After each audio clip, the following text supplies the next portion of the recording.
Welcome to NASA's Jet Propulsion Laboratory in Southern California.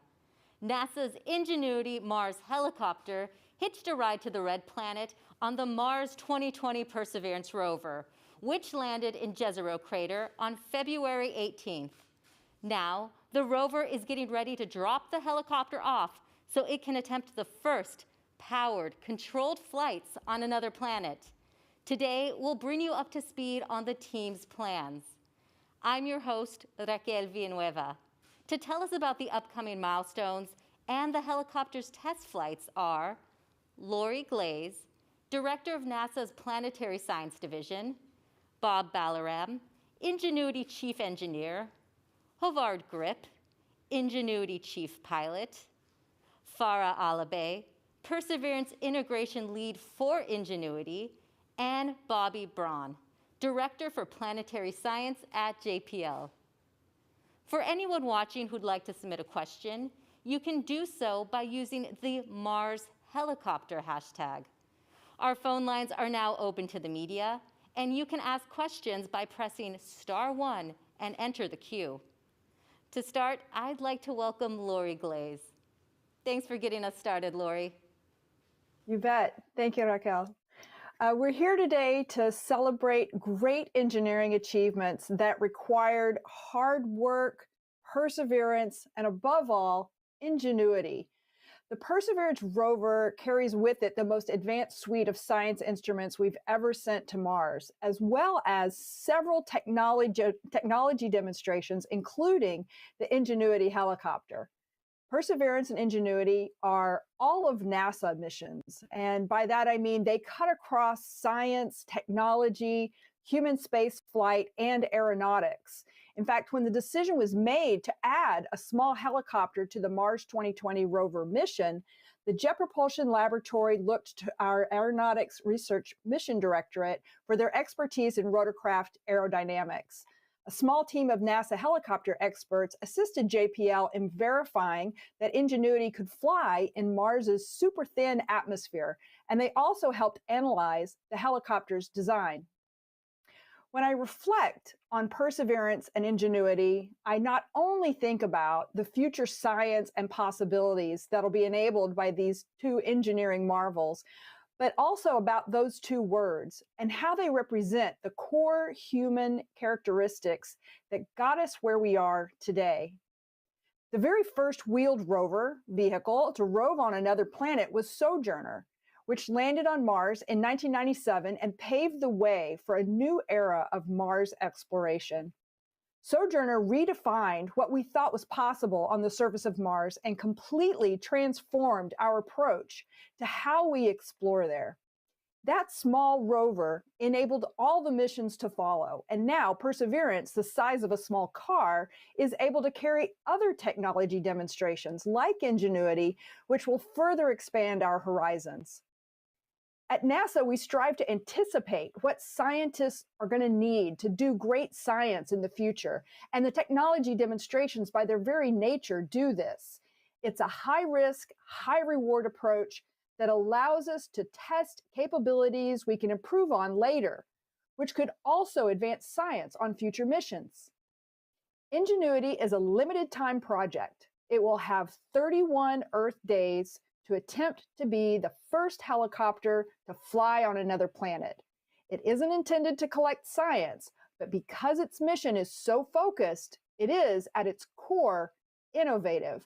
And that innovation is the heart of tech demonstrations. Another technology demonstration on board Perseverance includes MOXIE, which will test technology to convert atmospheric carbon dioxide into oxygen, which could help us enable human missions to Mars in the future. Tech demos related to the rover's entry, descent, and landing, like range trigger, allowed for precise timing of parachute deployment and helped us to avoid hazards on landing day. An earlier demonstration of the Medley technology for Curiosity's landing enabled us to advance our understanding of atmospheric entry during the Perseverance landing. And beyond tech demos, Perseverance is loaded with other amazing technology integral to its science mission, including a complex sampling and caching system that will drill for samples of rock and soil to be collected by our future Mars sample return missions.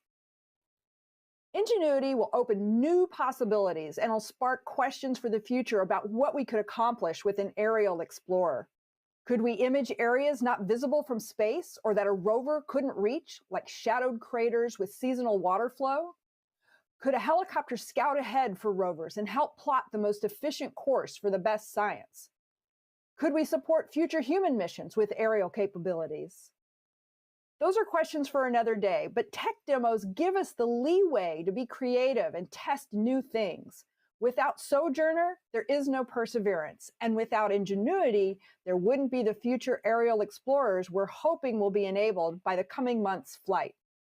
We're looking forward to seeing how our little helicopter does on the surface of Mars, and we know people around the world are eager to join us for that exciting 31-day demonstration. And now I'm going to turn it over to Bob Balaram to tell us about some of the engineering milestones that made it possible for Ingenuity to reach Mars. We've already learned a lot just through that process. Thank you. Bob? Thank you, Laurie. Could I have the first image, please? Yes.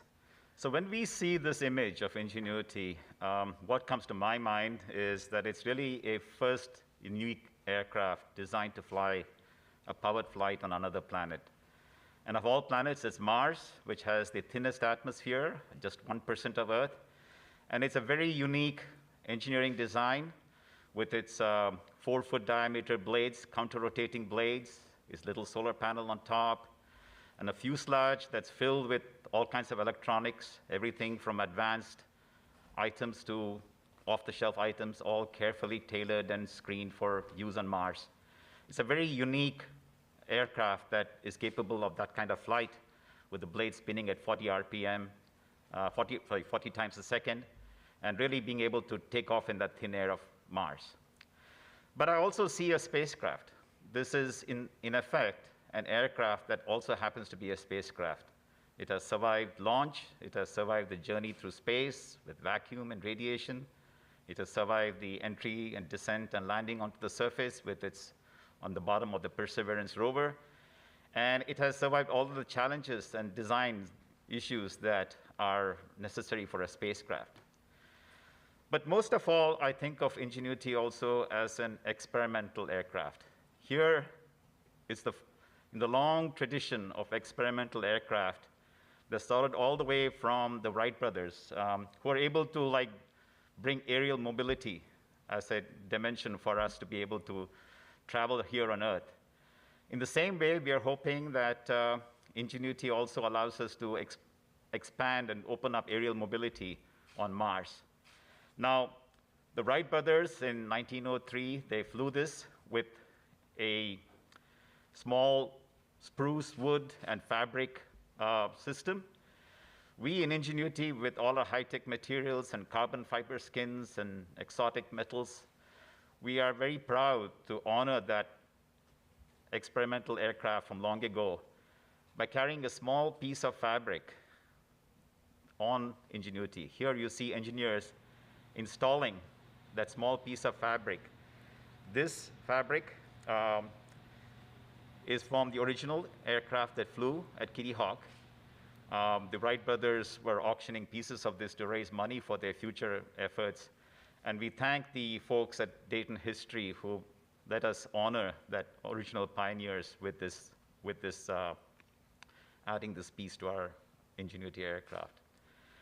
It has been a long journey, and everything from test programs that had failures in the early days, and you can roll the video, all the way culminating in actually building a Ingenuity flight model that is flight-worthy and can go to Mars.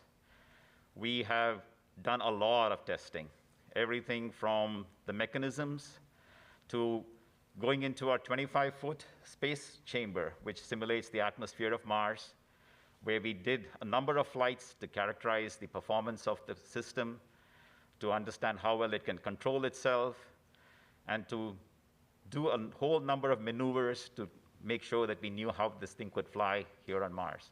a lot of testing, that everything that we could possibly do here on Earth has been done, and now it's time for us to take that same vehicle to Mars and subject it to the ultimate test.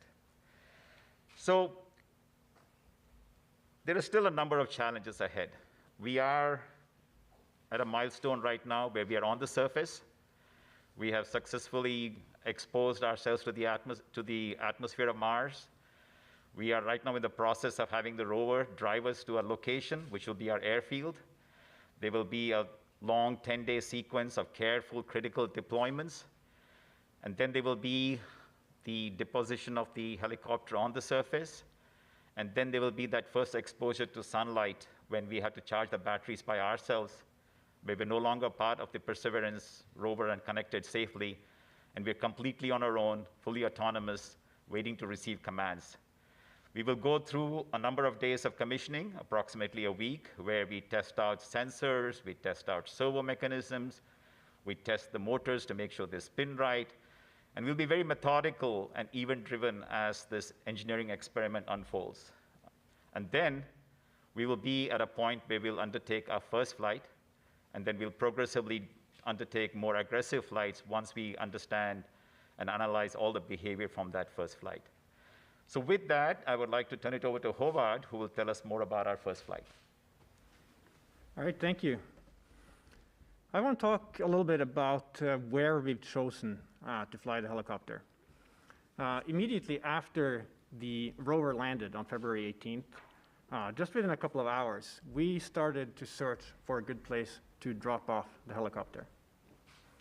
And when I say good place, what I mean specifically is we wanted to find something that we called an airfield, which is an area where it is safe for the helicopter to take off and also safe for the helicopter to land again after a flight. So that area naturally needs to be flat, and it needs to have few obstacles, rocks and the like, that could pose a danger to the helicopter on landing. And that area should also be situated within a larger flight zone. So a flight zone is where the flights themselves will happen. And we're also looking for something relatively flat there. And we're looking for something that has enough texture. That means things that the helicopter can look at with its cameras while it's flying in order to keep track of where it's at. So we began to look for an airfield and a surrounding flight zone, first using satellite imagery. And then, as it became available, images taken by the rover itself after it landed. And we began to realize that we might just have a really great airfield right in front of our noses. In fact, we have a satellite image, if we can pull that up, that shows where the rover landed, as well as the flight zone and the airfield. And you can see it's just right north of where we landed. And once the rover started driving, we were able to get even better images of this area. And we have a second image here that shows what the rover saw with its navigation cameras, looking directly up the airfield, or up the flight zone with the airfield in the foreground. And using these images and other images, we really scoured this area. We looked at every little rock and pebble within that airfield and measured it before we finally were comfortable saying, yes, this is going to be our home base for the helicopter. So what you're looking at there is in fact the first airfield on another planet, and we're planning to deploy the helicopter right in the middle of that. So next I want to talk a little bit about our first flight and what that's going to look like starting from this airfield that we've picked here. So first of all, the first flight is special. It's by far the most important flight that we plan to do. It'll be the first powered flight by an aircraft on another planet. And we've, in fact, met most of our goals for this project just by getting to the point where we are right now. And we'll declare complete mission success if we do this first flight that we're going to attempt. Now, the flight itself will consist of a takeoff and then a climb to an altitude of 3 meters. And then we will hover in place for about 30 seconds and make a turn with the helicopter while we're hovering, and then come down and land again. And we have an engineering simulation here that shows what that flight might look like above the airfield that we have just chosen. Now, when the helicopter goes to fly like this, a few hours ago, it's already received instructions from us on Earth that describes exactly what that flight should look like. The detailed trajectory that it's going to follow, how fast it's going to follow that trajectory, where and when it's going to turn, when it's going to take picture, etc. So it knows at that point exactly what we would like it to do. But it has to work very hard during the flight itself in order to make that happen. In particular, it takes images of the ground below it at a rate of 30 images per second and analyzes those in order to track the features on the ground to see how it is moving across the ground. And it combines that with other sensor measurements in order to make tiny adjustments to the controls, 500 times per second, to stay exactly on the trajectory that we've prescribed for it, and to fight off disturbances that tries to take it away from that trajectory, like winds and gusts. So with that, I'd like to turn it over to Farah, who's going to talk about how the rover will be supporting the helicopter during the flight experiment. Thanks, Håvard. I'm going to be talking to you a little bit about how we get from where we are today to that first flight early in April and how the rover team is supporting the Ingenuity mission. So if we look at our first picture here, I love this picture. We took this picture on Sunday on Mars using our robotic arm, and we peeked under the belly of the rover. And what you're looking at here is the debris shield on the ground. That's the debris shield that protected our helicopter as we were landing on Mars last month. But what's the coolest thing is you can see Ingenuity there, all tucked in below the rover, doing okay. Everything is all in place, and she's ready to get to the surface of Mars. So what's going on right now is that we're driving to that helicopter deployment area that Håvard just talked about. That's going to take another couple of days. And then when we get there, we're going to go through a series of steps to get the helicopter from its current horizontal position all the way to being vertical and then being dropped on the ground. That's a very prescribed and meticulous process where we separate, there's a number of launch locks and attachments that we separate one by one. We're going to be imaging each time, making sure that the helicopter is in the expected position before dropping it on the ground. So that's going to take multiple days. With the most stressful day, at least for me, is going to be that last day where we finally separate the helicopter and drop Ingenuity on the ground. And if we queue up the video here, you can see the testing that we did in the Mars Yard, which is our version of Mars here on Earth when we do all our testing, where we dropped that helicopter and backed away from it very slowly. So on that last day, we released the last restraint, slowly drive away from the helicopter, making sure that we don't hit it or anything. And what's most stressful is that once the helicopter is separated, we actually have to drive away from it within 25 hours. Because as Bob mentioned, the helicopter needs photons, it needs sun on its solar panels to charge its batteries, and it can only survive one Martian night without that. So that's going to be a very stressful period, but what I look forward to the most is after we do that drive, we're going to get that first shot of Ingenuity on the surface of Mars on her own there, and I just cannot wait to get that first picture. I think it's going to be a really great moment for the entire team. So after we've dropped Ingenuity on the ground, as Bob mentioned, the helicopter is going to go through a series of commissioning steps, right? Wiggling the blades, doing a bunch of checkouts. From our end, the rover is going to slowly be backing away, imaging Ingenuity every step of the way to what we call the rover observation location. Think of it as a lookout point. Like if you ever go to a national park and you have a beautiful view, you want to park there and look. Our rover is going to do that, and our beautiful view is going to be Ingenuity. And we are going to do our very best to capture Ingenuity in flight. We're going to be taking images. We're hoping to take video. Now, I'm going to warn you, it's hard. Space is hard, and in this case, we have two missions that have their own separate clocks, and we got to get that timing right to get that first flight. But we're trying very, very hard to catch that and get that. So before I hand it over here, I just wanted to give you a little bit of an anecdote, a little bit of a personal side to this. So on the rover side, we're kind of a small team supporting the Ingenuity team. All of us have our own day jobs of supporting the rover mission itself, and all of us were asked at some point, hey, can you help make this mission happen? I still remember the phone call where I was told, hey, Farah, we know you're busy, but there's this helicopter. Do you want to help with operations? And of course, my answer was absolutely yes. And it's been such fun. Hovard and Bob, it's been an honor for our team to be able to support you and your team and to be part of this historic event. I really appreciate you taking us on your journey, and I just cannot wait to spend the next 40 or so days with you here, getting Ingenuity on the ground and supporting you on that first flight. Thank you, Farah, and the entire Mars 2020 Perseverance team for being so helpful and giving us those precious month on Mars for us to do our engineering experiment. Thank you so much. Absolutely. It's been a great collaboration. And so with that, I'll hand it over to Bobby, who's going to tell you a little bit more about the team and wrap things up.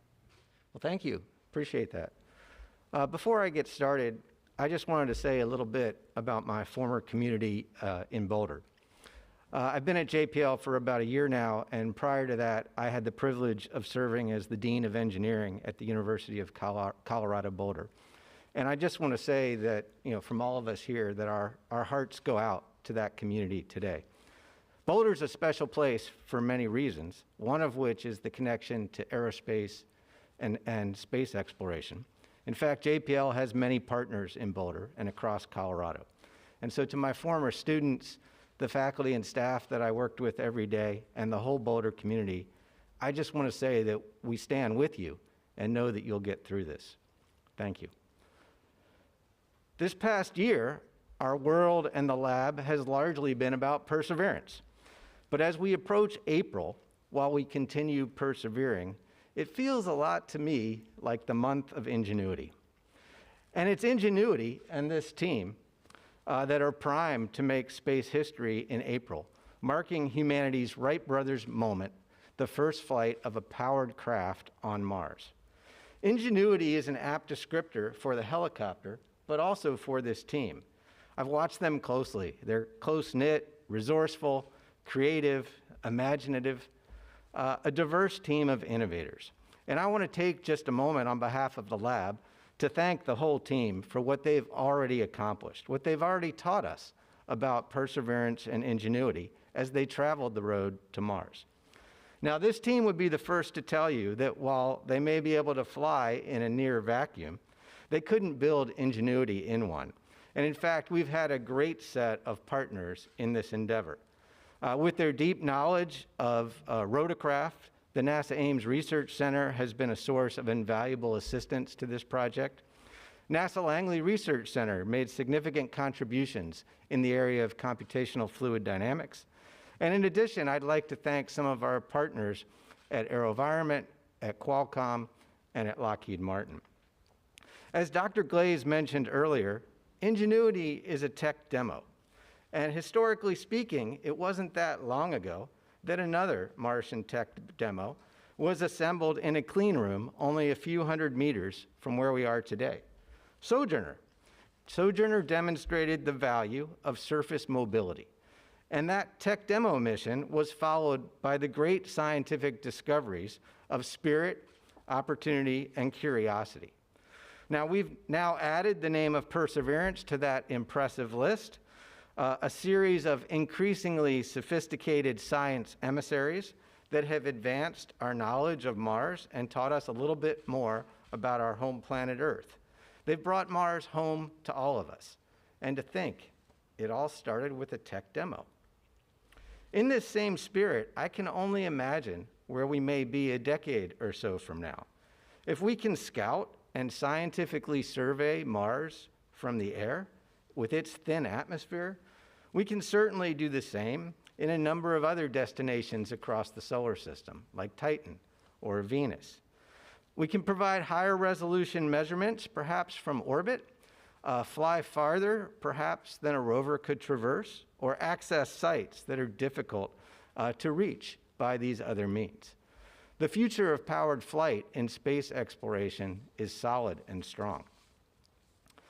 Now, I'd like to take a moment to talk about the location that Perseverance is headed towards, and from which it will watch over Ingenuity's historic flight. The team has decided to name this location on Mars in honor of our longtime colleague, mentor, and leader here at JPL, Jacob Van Ziel. Jacob passed away unexpectedly in August of 2020, about a month after the Perseverance launch. He joined JPL in 1986 and served crucial roles over a 33-year career that touched nearly all aspects of the science operations that we conduct at JPL. From ushering in the use of synthetic aperture radars for Earth science, to leading the teams responsible for making breakthrough discoveries in the cosmos, Jacob was a Renaissance man. He seemed to do it all. He contributed to the success of the Spitzer and Kepler space telescopes, to Juno's mission to Jupiter, to the Dawn mission to the asteroids, Cassini to Saturn, and InSight Mars lander. Jacob was also a pioneer and an innovator himself, who helped develop the Marco mission, which were the world's first interplanetary small spacecraft, which flew as a tech companion along with the InSight lander. When Ingenuity was conceived here at JPL, it was Jacob who pushed this team forward. A native of Namibia, Jacob came to America in 1982 as a graduate student at Caltech, where he earned a master's and PhD in electrical engineering, and he began to work at JPL immediately thereafter. He was passionate about sharing the excitement of space exploration with the people of Namibia, across Africa, and across the globe. With his wife, Calfee, he returned again and again to his homeland to conduct STEM outreach on behalf of the space program. Now, Jacob was a dear friend, a mentor, and a devoted teammate to me and to all of us across JPL. It remains hard for many of us to imagine our community without his light and smile. Ingenuity was one of Jacob's final projects at JPL, and it would not exist today without his leadership, dedication, and patience. He was the guiding force watching over this team, his team, and he would have been so proud to see the product of this team's hard work. On behalf of all of us at NASA, at Caltech, and at JPL, and in particular on behalf of the Perseverance and Ingenuity teams, it's my honor to announce that today we are recognizing Jacob's sustained and significant contributions to space science by naming the location on Mars from which Perseverance will look over Ingenuity's historic flight as the Van Ziel Overlook. May he continue to watch over this team, and may his memory continue to guide us, encourage us to be bolder and dare mighty things. Thank you, Raquel. Back to you. Thank you for that beautiful tribute, Bobby. And we are now ready to take media questions. Remember to press *1 to get put in the queue, and please direct your questions to one of our panelists. We're also taking questions through the Mars Helicopter hashtag. To start off on the phone lines is Marcia Dunn from the Associated Press. Yes, hi. Good afternoon. Two quick questions. Could I have a little bit of a timeline in April as to when you think you'll be meeting your milestones, and what target date at this point, no earlier than date, do you think the first flight might occur? And the fabric sample from the Wright Flyer, could you tell me how large of a piece of sample that is that flew on Ingenuity? Thank you. You take that, Bob? Yes, so let me take that. So our current best estimate of when that flight could happen is no earlier than about April 8th. But things are fluid. As I mentioned, we are very event and experiment driven, so that could be changed by a few days in either direction. But that's the best guess that we have right now is April 8th. The piece of fabric is about the size of a postage stamp. And so it's really a small little element that's been sealed and wrapped in appropriately, and it's been attached to a small cable on the underside of the solar panel. And it's called Pride of the West. That's the kind of fabric that was used on the original flyer. And it's like, that's what's there on Ingenuity right now.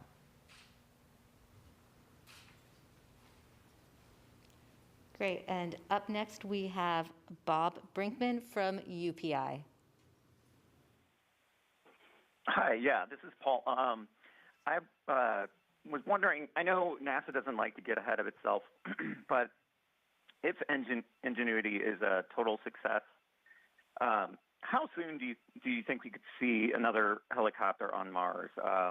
I guess this would be for Lori or Bobby. I mean, I'm wondering if NASA would seek to add a new mission for that, or is it possible that the sample return mission could add an aircraft? Thanks.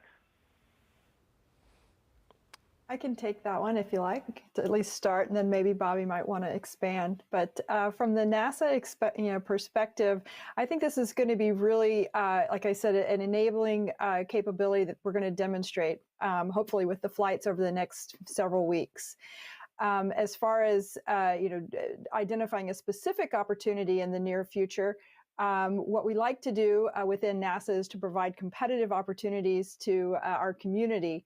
And so we do offer those on a periodic basis, and would hope that the community will see this as a great opportunity to start thinking about aerial platforms as a potential way to really expand our Mars exploration. So that's the most likely pathway in the immediate future. Yeah, and if I could just add to that, it's a very analogous situation to when Sojourner first flew and did its thing on Mars. At that time, Spirit and Opportunity were not in the plan, but after the Sojourner success, which proved the ability of surface mobility, there was a change in plans and an evolution in people's thinking. And it's quite possible that we could have a similar evolution here, where future autonomous aerial systems could come into play. Thank you for your answers. Up next, we have Mike Wall from space.com. Thank you all for doing this. Just a quick question. Is that like 31-day kind of mission length for Ingenuity? Is that a hard deadline, or is there a world that where you could see Ingenuity operating beyond that? And if it performs really well on those initial flights, like actually doing some work for Perseverance, helping it scout and so forth? Thanks. Bobby, would you like to take that? Yeah, I'll take that. It's the month of Ingenuity, right? And we're very confident that we can conduct our technology demonstration and meet all of its objectives in that month. We also have a science mission to conduct, a very important science mission that's going to gather the samples that will eventually come back to Earth as part of the Mars Sample Return campaign. So that month is our window to conduct the technology demonstration experiment, and we're confident that we can do so. Thank you, Bobby. Up next, we have Irene Klotz from Aviation Weekly. Thanks very much. My question is for Bob Balaram. You mentioned the flight testing in the chamber, of course. What do you think is the riskiest part of actually flying this on Mars? Is it dust, or is there some other element that obviously you couldn't test for on Earth that kind of has the team most curious about what's going to happen?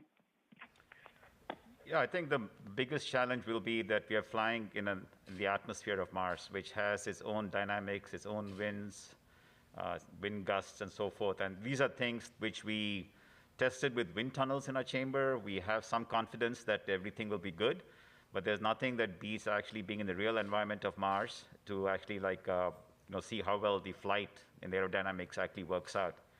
There are also other challenges related to surviving the night. We have a thermal system for this very small system, which is difficult to keep a small system warm through the night, as you can imagine. And so just to see how well that thermal system protects us through the night, how well does our solar panel work? There are a number of engineering aspects before we even get to the flight. But when it comes to the actual flying, it's really the winds and the dynamics of how all of that interacts with the helicopter that would be the most interesting thing for us to learn. Thank you, Bob. Up next, we have Joey Roulette from The Verge. Hey, thanks. I was just wondering, and this is for anybody who would like to answer, is there anything that you guys have learned or anything that Perseverance has experienced on Mars since it landed that has changed your expectations for Ingenuity's flight?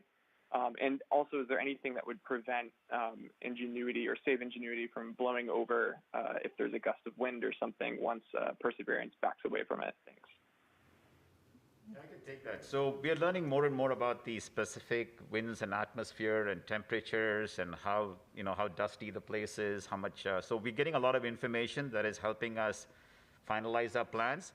But there is really no concern in the sense of, anything blowing over. The forces are really quite small in terms of, having the helicopter topple over when it's on the ground. So really all the challenges are related to aerial flight, and we will get more information all the way up to the day of the flight. We have a weather forecast team that is telling us every day what the winds will look like as to the best estimate and the best knowledge. We will know what the solar power looks like during a commissioning phase. So we'll be fully prepped up for that first day of flight, and right now things are looking fairly reasonable. There's nothing that stands out as a unique challenge or a unique hazard in anything. Thank you. And up next on the phone lines is Issam Ahmed from AFP. Yeah, hi. Thanks for taking my question. My question was about that most perilous phase, which Farah Ali Bey described. What might happen? Could you just dig into that a bit more about what the issues are and what might happen if Ingenuity doesn't get the charge it requires? Does it just die then? Is it irretrievable? Yeah, sure. So that last sort of stressful phase that I was talking about is the deployment of Ingenuity to the ground. So think of it as Ingenuity is vertical below the rover, and we separate its last connection to the rover, and that's the connection that gives it energy, that keeps it warm overnight. So that timeline that I talked about is 25 hours in terms of how long our batteries will last from our models without getting any sunlight on the helicopter.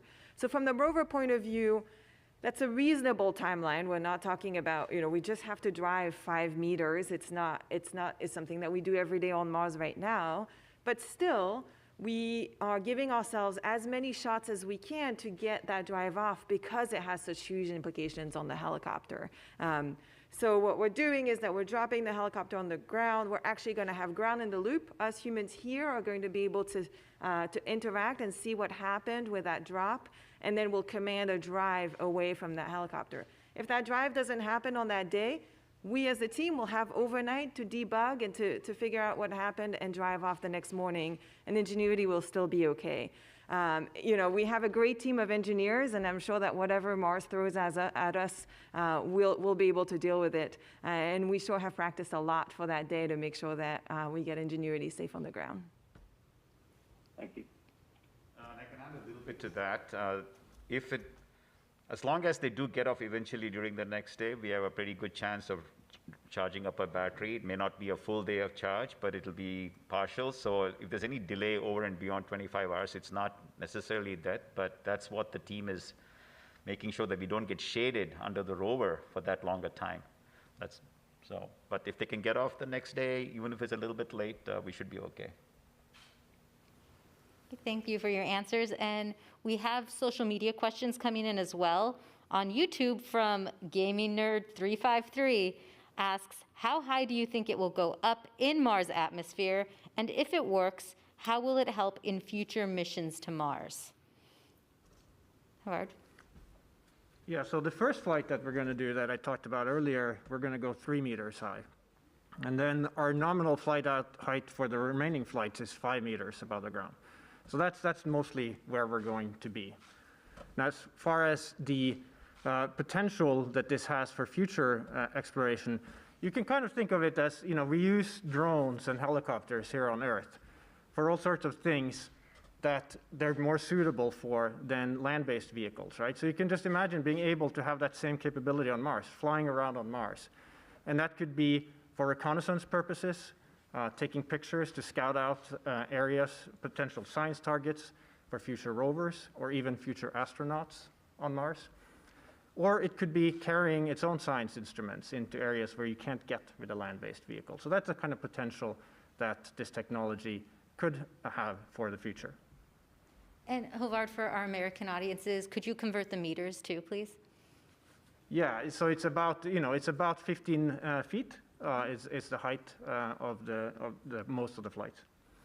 Great, thank you. And up next on the phone lines is Robert Hotz with the Wall Street Journal. Hi, can you hear me all right? Yes, we can. Great. So I thank you for the briefing. I have two questions. And the first perhaps to Bobby Brown. Can you just give us a program cost for Ingenuity, separate from the overall mission cost of Perseverance? Number one. Number two, and as a subset of that, can you give us any idea about the development cost of these remarkable helicopter blades that you all have developed to handle the very thin Martian atmosphere? So number one, the cost question. And then number two, is there any technology transfer or relationship in an engineering sense between the development of the rotorcraft for Mars and the development of the rotorcraft or hovercraft that's being prepared for the Dragonfly mission to Titan? Thank you. Mm-hmm.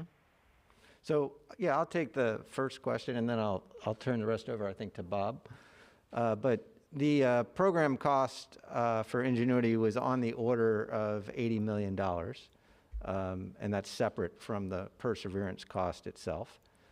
Bob, do you want to talk about the blades and their design? It's a little bit difficult to separate out, a particular element, because this design was done in a very integrated, holistic sense, where a lot of engineering trades across multiple subsystems, power, blade design, fuselage design, thermals. So it's very difficult to isolate the cost. So I don't think there's an easy way for anybody to come up with an answer as to what the particular blade, technology work ended up costing. With regard to your second question about Dragonfly, so yes, we have been in conversations with them. They've been especially interested in getting some of our early thoughts on what kind of testing we did. After all, part of the invention here was not only to build Ingenuity, but to build a test program for a first-of-a-kind system.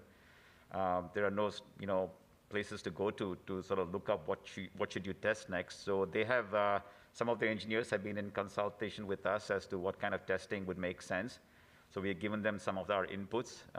And so that's the nature of the interaction at this point. And I'm sure as their program matures and they go into other phases of their development, there will be folks on the Ingenuity team who will be able to offer help and guidance to the extent that we can.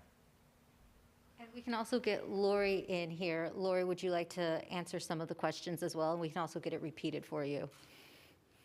Sure. No, I'll just expand a little bit on Bob's comment there. That I'm really glad to see, across NASA, we like to learn from each other, and we've got this great experience and expertise here from the Ingenuity team, and of course the Dragonfly team is just getting started on their development of working on the quadcopter, the large rotorcraft that they're planning to send to Titan. It's going to be really interesting to see how this kind of capability will scale up. Of course, there are similarities and differences between both of the different flight systems, and of course the environments are very, very different. But I think what we learn from this experiment will definitely feed forward, and really happy that we're having this ability to take the information that we learned from one mission and move it on and take that to the next mission. Thank you, Lori. And we also have costs in the Ingenuity press kit that is available online as well. And up next on the phone line is Bill Harwood with CBS News. Yeah, hey, thank you. I think this is probably for Bob. Is the limit, the 5-meter maximum altitude, is that just based on general principle being safe, or is there anything to do with the nature of the Martian atmosphere that makes you not want to go higher? And a second question, real quick, if the device flips over on its side or something during the landing, would it even be possible to use the rover and its robot arm to maybe come to the rescue and flip it back over, or would that just be all she wrote if something like that happens? Thanks. Yeah, let me ask Howard to comment on exactly on the height limitations, and then I'll get back to the flip over question. Yeah, so the nominal height of 5 meters is, there are a couple of factors there. One of them is that we have a laser rangefinder that measures the distance to the ground. And we've characterized that up to a certain range, and we want to have, a sufficient amount of margin on that so that we're completely safe for our nominal flights. So that's part of where that comes from. It's not really the atmosphere. The helicopter, physically would be capable of attaining higher altitudes, and it could, in principle, go higher, currently as designed. And there may be cases where, if everything goes well during our nominal flights, where we might stretch things a little bit beyond, the nominal heights. Yeah, and regarding the question, if for whatever reason there is a unfortunate case where the Ingenuity doesn't land quite right and tips over, it's quite likely that the damage, especially to our blades, will be such that it really doesn't make sense to try to do anything further at that point. So there really is no merit to actually having Perseverance come back and right-side it up. It would be most probably be so damaged at that point that it's really not flyable anymore. Of course, it's all been designed so that it doesn't do that, so we don't have that expectation unless it's a really bad day during the test flight program. Great, thank you. And up next, we have Leonard David from Inside Outer Space. Thanks very much. I think we touched a little bit on this, but maybe for Bobby, and thanks for being here in Boulder. I appreciate the nod to the community. The potential of kind of a device like this being used in an astronaut toolkit. I mean, what kind of range might be possible given a successful test of this demonstration? And then the other thing is, how long-lived is this vehicle, and is it conceivable that it could be used in the Mars Sample Return Program? Okay, that was to me. Thanks, Leonard. So as you know, we have robotic assistants that are paired with astronauts today, like on the International Space Station, for example. And so there has been quite a bit of work done in how humans and robots could work together for exploration purposes. We've been pathfinding some of that on the International Space Station, but certainly as humans venture out at some point, you could imagine that occurring. I dropped the other part of your question. I apologize. How long-lived would the vehicle be, and is it conceivable, if everything is still operational on it, can it survive for years before the Mars Sample Return mission gets underway? Yeah. So I'm sorry. Yeah, let me address that. It's not conceivable. Let's just be straight about it. So, Sojourner, by the way, lasted about, if I remember right, it lasted about a few months on Mars. It was a tech demo, right? And it did not have the long life that Spirit, Opportunity, Curiosity, and we believe Perseverance will have. And in much the same way, this is a tech demo. It's been sent to Mars to prove the capability, and we believe we can prove that capability. We can meet all the flight test objectives in the month of Ingenuity. So there's not really a need for that long life. It hasn't been designed for that purpose, and so there's really no way I could conceive that it could last through the harsh conditions on Mars for the length of time it would take to participate in some future mission. Okay, thanks so much. Thanks, Bobby. Lori, would you like to weigh in on this question as well? I think Bobby's done a really good job of answering both aspects of the questions. I'm not sure I have much to add, but as he said, it's not designed to last for very long. It's a technology demonstration. It's designed to last as long as we need to prove out this incredible capability. Great, thank you. And up next is a social media question. Akashan on Twitter asks, when can we expect to see some results, videos, or pics from the Ingenuity helicopter? Farah? So we'll be taking videos and images, every day, every step of the way. But obviously, videos and images are high high volume, high bandwidth, to get down to Earth. So on the days when we're flying, for example, we're going to prioritize getting the helicopter data down first. And that's the most important. That's what tells us if we've been successful or not.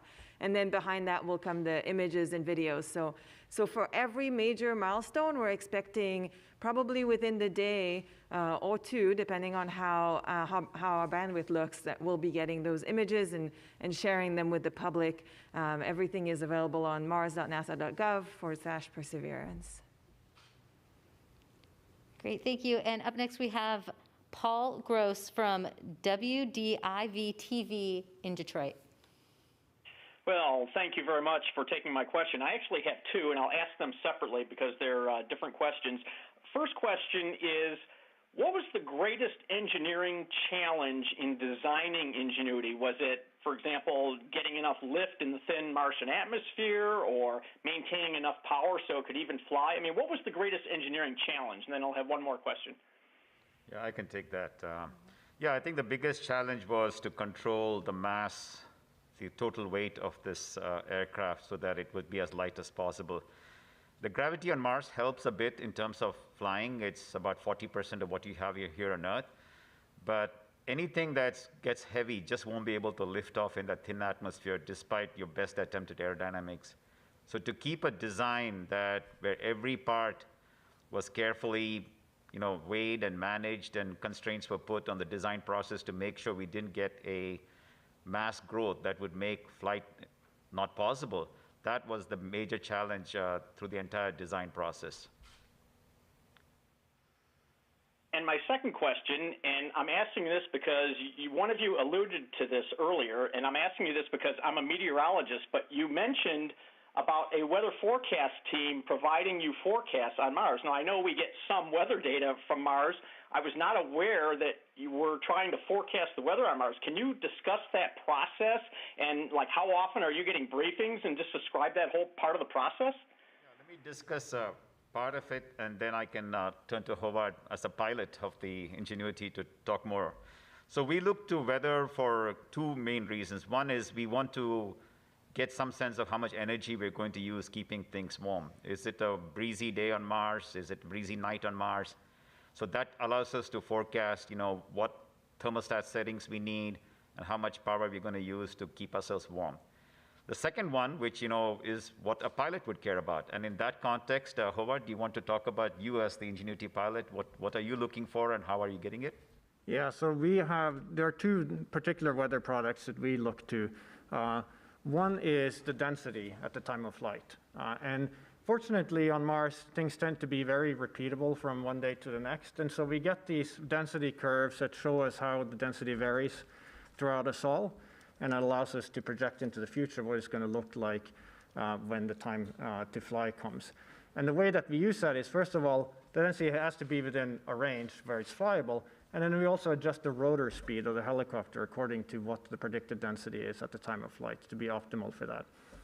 And the second weather product that we're interested in is wind. Air density, correct? Say it again? For the benefit of the others that are listening, you're talking about the air density? That's correct, yes, the atmospheric density. And then the second thing that we're interested in is wind. And we don't use wind directly for planning a flight other than to make a go, no-go decision. So we want to have reasonable amount of confidence that the wind is within a certain range where we don't exceed the airspeeds that the helicopter is designed for.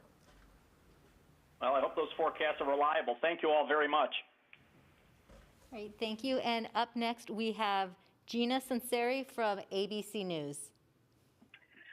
Good afternoon. I'm just curious, when you make the decision to fly, what will the audio loops be like? Will you have a no-go countdown like we get for launches and other events? How does that work? Yes.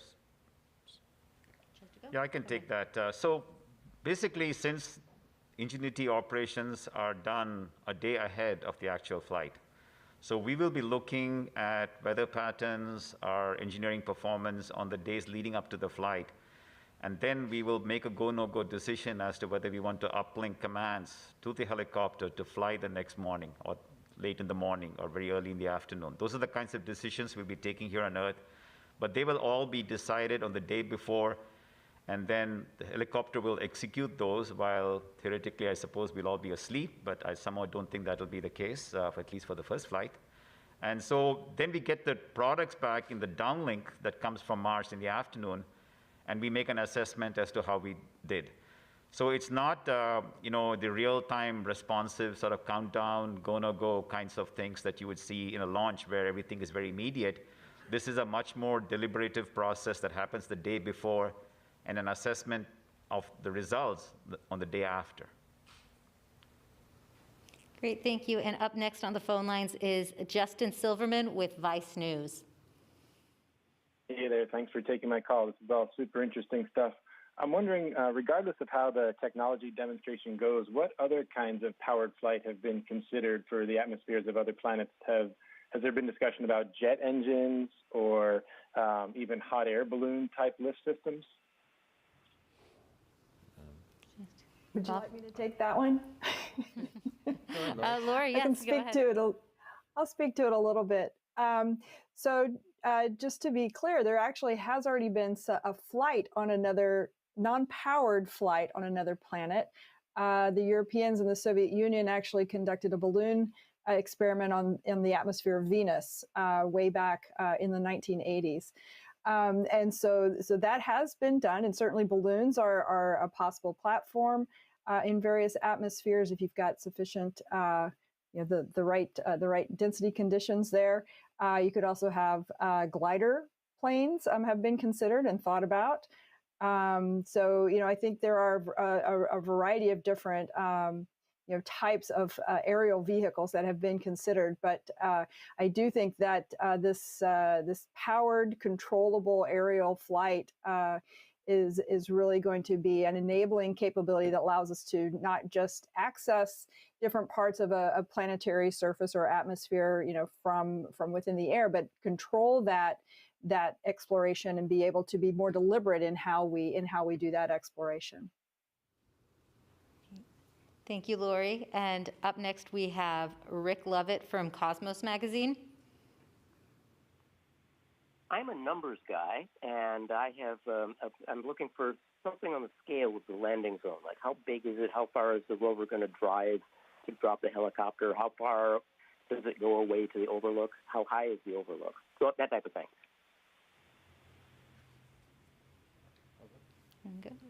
Okay. Yeah. So currently, we're looking at the Van Zyl overlook that was shown earlier, and that is, I believe, about 60 meters away from where the helicopter will get dropped off. So that's the distance that the rover will have to drive after it has dropped off the helicopter. That's about 200 feet away. Thank you. How big is the landing zone? So the airfield that I discussed, which is the area where the helicopter will take off from and then land back in, that's a 10 by 10 meter area. And then the entire flight zone from one end to another is on the order of about 90 meters. Thank you. Yeah, and I just want to add, as shown in the image, the Van Zyl overlook is about a meter or so higher than the flight zone. So it has an elevated view, if you will, of the flight zone. Great, thank you. And up next, we have John Amos from the BBC. Thanks very much for doing this. Can I just confirm, you've actually driven past the airfield, haven't you? You've gone east of the airfield, and now you're driving back. Is that correct? And also, that final flight, I think you're going to attempt 5. What is the likely profile of, assuming everything is successful, what is the likely profile of that 5th flight? Havar, do you want to take that? Yeah, so it is correct that we drove past the airfield, and part of the reason we wanted to do that is we were able to get these really nice images that we looked at earlier, right from the corner of the airfield, that allowed us to actually measure centimeter-sized rocks and really map out what the potential hazards are in that area. And so now we will be driving back to that airfield to drop it off again. And let's see, the other part of the question, what was that again? Yeah, it was. I mean, you're going to do a sequence of flights, aren't you? I think up to a maximum of 5. I'm just kind of wondering what the most complex flight would look like.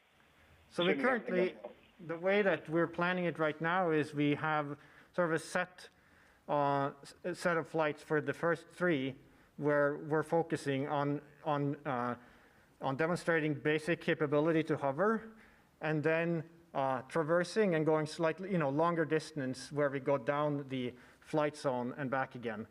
And then if we get past those, we will assess, did we meet all our objectives during those flights? Do we want to go back and retry some of those things? Or if everything goes really well, then we might try to stretch our capabilities beyond those basic capabilities. But we haven't planned that in detail at this point. We're going to play a little bit by ear and see how things go as we get into flying. So you could do something quite dramatic as your last flight because it wouldn't matter. I don't want to speculate here on what we'll do for that flight. We're going to see as we proceed.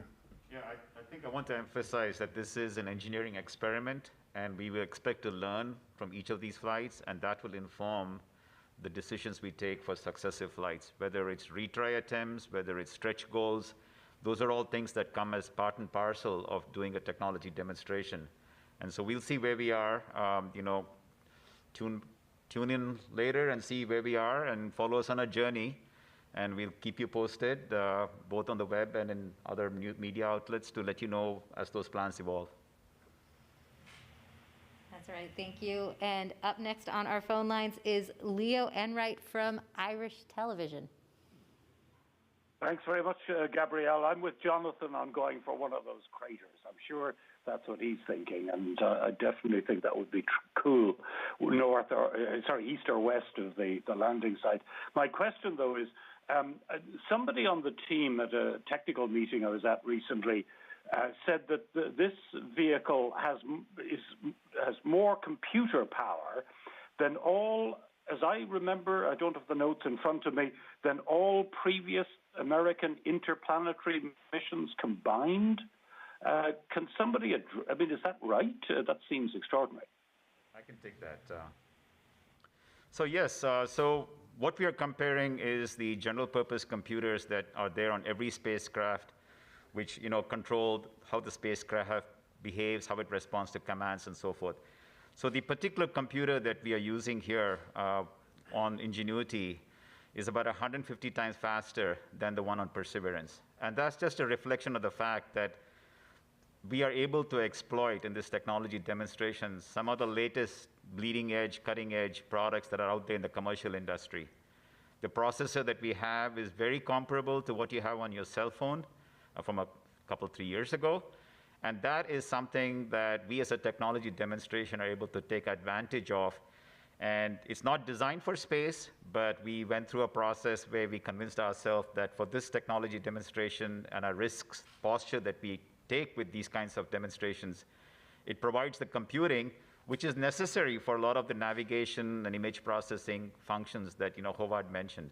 So yes, if you actually add up all the computers all the way back that have flown out into the solar system and you sum it all up, we do dwarf it by a large 2 orders of magnitude, just because we are at that place in technology here on Earth and we have those kinds of processes available.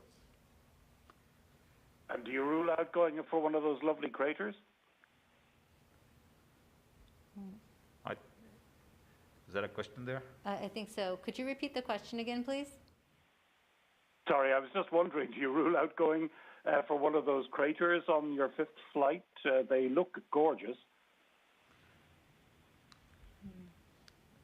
Yeah, so as was mentioned earlier, we're going to talk about the subsequent flights when we get there. We're focused here today on, that Wright brothers moment, frankly, getting powered, controlled flight, then adding mobility and adding other capabilities like any flight test program would put forward. And so that's the path that we're going to follow. And we have a social media question up next. It is from Shelby on Facebook, who asks, what will Ingenuity sound like on Mars? Havard? So when we've done flight tests here in our 25-foot space simulator, we've had microphones inside the chamber. And what it sounds like is pretty much like a small airplane taking off. It's about the same RPM as you would hear if you're standing, next to an airstrip and listening to propeller airplanes. And so you can actually go online and see some videos of our flight tests, and you'll hear exactly what I'm talking about there. What it will sound like when you're standing, say where the rover is going to observe us at a distance. We don't frankly know exactly, how powerful that sound, how well it's going to carry, on Mars compared to in a metal box like the vacuum chamber that we tested on here. Great, thank you. And we have another social media question as a reminder that people of all ages are tuning in. Blair on Twitter asks, on behalf of his son, Logan, age 6 years old, does this mean one day that I'll be able to fly my drone on an obstacle course on Mars? Bob? Yeah, I think I would first encourage you should first design and help build us that drone that will be much more capable in Ingenuity and can do all those wonderful things. And once you help us do that, then yes, and then you get to Mars, please fly it. We'd love to see that moment. That would be the really good outcome of all our early pathfinding work out here. Great, thank you. And we have one more social media question coming in. Let's see, this is from Steve on Facebook. Do the cold temperatures on Mars impact the lithium-ion battery life? Bob, would you take that? So what we do with our lithium-ion batteries is we actually keep them warm enough through the night so that they supply enough power for the heaters that keep the whole aircraft warm through the night. So they're not these are commercial off-the-shelf lithium-ion batteries. They've not been specifically tailored for low temperature applications, even though that could have been done. We didn't go that route. So we basically keep our batteries warm enough so that they can generate enough power that we need through the night. And then when it comes to the actual flight, we warm them up so that even more so that they can provide all the high power that the Ingenuity's motors need to operate the aircraft. Great. Thank you, Bob. Now, we have no shortage of questions coming in, but we unfortunately can't answer all of the media questions on air. For those of you with additional questions, please call JPL's Digital News and Media Office. We'll also continue to answer social media questions online. And thank you for all your questions. And thank you to our panelists for joining us today. To learn more about the Ingenuity helicopter, visit go.nasa.gov/Ingenuity. To learn more about the Perseverance rover, visit mars.nasa.gov/Perseverance, where you can also see the latest images coming down from the rover. And if you're on social media, join the conversation about the helicopter by following @NASAJPL and use the hashtag MarsHelicopter. Thank you for watching.